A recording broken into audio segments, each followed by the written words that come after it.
First birthday party. Come on, this time the celebration with the biggest round of applause, please. Bringing in the crowd of my favorite para paras.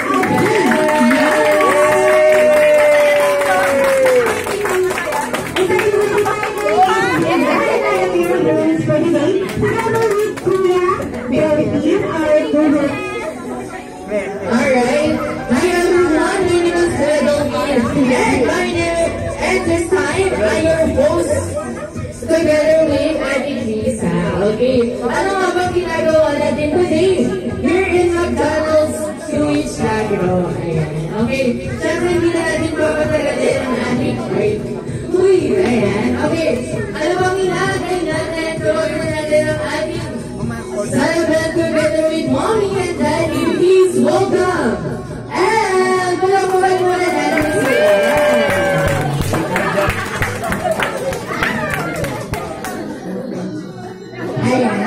Okay, so dito tayo sa harapan, Mommy and Daddy. And of course, I would like to invite Pastor for our opening prayers. Okay, please stand up, everyone, for our opening prayer together with Pastor. Sige po, tumayo po tayo.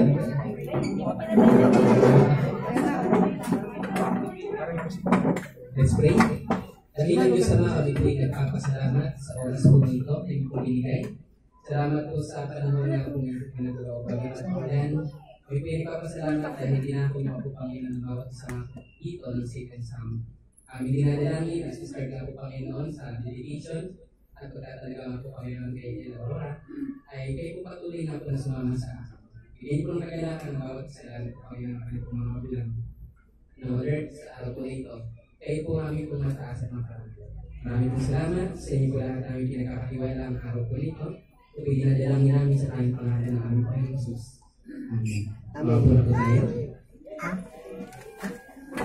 Thank you so much. And of course, I may call Pastor, ang ating pag-ibig. Ito, maupo na po tayo. Mapagpalang hapon sa ating lahat. Sound mic test. Check. Sound. Okay na siguro ba? Ayan. So, bakit na ba narito tayo ngayon? Tawagin mo na tayo.